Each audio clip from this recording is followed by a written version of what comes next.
नमस्कार, India speech में आपका स्वागत है। मैं हूं आशीष वशिष्ठ। देश में ओल्ड पेंशन स्कीम यानी ओपीएस का मामला एक बार फिर गर्मा गया है। बीते रविवार को राजधानी दिल्ली के रामलीला मैदान में पुरानी पेंशन की बहाली को लेकर एक विशाल रैली का आयोजन हुआ।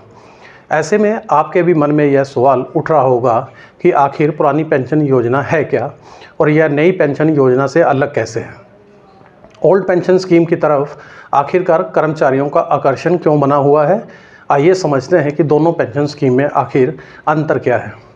गौरतलब है कि केंद्र की तत्कालीन अटल बिहारी वाजपेयी की सरकार ने नई पेंशन योजना को साल 2004 में शुरू किया था। बात अगर ओल्ड पेंशन योजना की करें तो इसमें कर्मचारी के आखिरी वेतन का 50% पेंशन होती थी।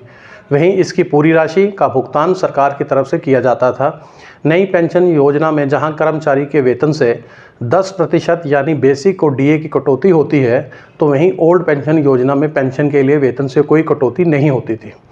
नई पेंशन योजना में जनरल प्रोविडेंट फंड की सुविधा नहीं जोड़ी गई है, जबकि पुरानी पेंशन योजना में जनरल प्रोविडेंट फंड की सुविधा है। नई पेंशन योजना में 6 महीने के बाद मिलने वाला महंगाई भत्ता लागू नहीं होता, जबकि पुरानी पेंशन योजना में यह लागू होता है। जहां एक तरफ नई पेंशन योजना में रिटायरमेंट पर शेयर बाजार के आधार पर जो पैसा मिलेगा उस पर टैक्स देना पड़ेगा, वहीं दूसरी तरफ पुरानी पेंशन योजना में रिटायरमेंट पर जीपीएफ के ब्याज पर किसी तरह का कोई इनकम टैक्स नहीं लगता है। दोनों में सबसे बड़ा अंतर यह है कि पुरानी पेंशन योजना एक सुरक्षित योजना है जिसका भुगतान सरकारी खजाने से किया जाता है। नई पेंशन योजना शेयर बाजार पर आधारित है, जिसमें आपके द्वारा नई पेंशन योजना में लगाए गए पैसे को शेयर बाजार में लगाया जाता है, जबकि पुरानी पेंशन योजना में ऐसा कोई प्रावधान नहीं था। अगर बाजार में मंदी रही तो नई पेंशन योजना पर मिलने वाला रिटर्न कम भी हो सकता है। वहीं अहम सवाल यह भी है कि आखिरकार पुरानी पेंशन बहाली में सरकार को क्या परेशानी है। जानकारों के मुताबिक पुरानी पेंशन स्कीम से सरकारी खजाने पर ज़्यादा बोझ पड़ता है। पुरानी पेंशन योजना में कर्मचारी की सैलरी से कटौती नहीं होती और पूरा बोझ ट्रेजरी पर डाला जाता था। जाहिर है सरकारी कर्मचारियों को पेंशन देने में राजकोष पर अधिक बोझ पड़ता होगा। गौरतलब है कि कर्मचारियों के बाहरी दबाव और चुनावी लाभ के लिए 5 राज्यों में पुरानी पेंशन योजना बहाल हो चुकी है। पुरानी पेंशन योजना को सबसे पहले राजस्थान में लागू किया गया। इसके बाद छत्तीसगढ़, झारखंड, पंजाब और हिमाचल प्रदेश में भी यह योजना लागू हो चुकी है।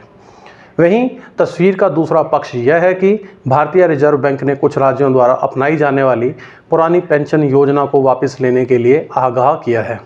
आरबीआई की रिपोर्ट में कहा गया है कि पुरानी पेंशन योजना को स्वीकार करने से ढेर सारी समस्याएं खड़ी हो सकती हैं। इस कदम से राजकोषीय संसाधनों पर अधिक दबाव पड़ेगा और राज्यों की बचत पर नेगेटिव प्रभाव आएगा। वर्तमान खर्चों को भविष्य के लिए स्थगित करके राज्य आने वाले वर्षों के लिए बहुत बड़ा जोखिम उठा रहे हैं। इससे उनकी पेंशन देनदारियां बढ़ती चली जाएंगी। वहीं कई अर्थशास्त्रियों ने भी पुरानी पेंशन स्कीम की ओर लौटने पर चिंता जताते हुए कहा है कि वह इससे राज्यों की वित्तीय स्थिति पर दबाव पड़ेगा। योजना आयोग के पूर्व उपाध्यक्ष मनटोक सिंह आलूवालिया ने हाल ही में ओल्ड पेंशन स्कीम को वापस लाने के खिलाफ बोलते हुए कहा था कि यह मुफ्त में बांटी जाने वाली सबसे बड़ी रेवड़ियों में से एक है। कई राज्यों द्वारा पुरानी पेंशन लागू करने के बाद केंद्र की मोदी सरकार ने नई पेंशन स्कीम के रिव्यू के लिए बीती 6 अप्रैल को एक कमेटी का गठन किया है। इस कमेटी के रिव्यू के बाद सरकार फैसला लेगी कि पुरानी पेंशन स्कीम को वापस लागू किया जाना चाहिए या नहीं। इस मुद्दे पर जमकर राजनीति भी हो रही है। विपक्षी दल केंद्र की मोदी सरकार को घेरने के लिए इस मुद्दे का सहारा ले रहे हैं। हिमाचल प्रदेश और गुजरात विधानसभा चुनाव से पहले भी पुरानी पेंशन की बहाली का मुद्दा जोर शोर से उठा था। हिमाचल में इसका प्रभाव भी दिखाई दिया और इसी मुद्दे के चलते बीजेपी प्रदेश की सत्ता से बाहर होगी। इस साल के अंत में कई राज्यों में विधानसभा चुनाव होने हैं और अगले साल लोकसभा चुनाव भी है। ऐसे में पुरानी पेंशन की मांग ने केंद्र सरकार की चिंता बढ़ाने का काम किया है। अब यह देखना अहम होगा कि सरकार पुरानी पेंशन की बहाली करती है या फिर कोई बीच का रास्ता निकालती है। तो इस अंक में इतना ही। अगले अंक में फिर मिलेंगे किसी नए मुद्दे के साथ। तब तक के लिए अनुमति दीजिए। नमस्कार।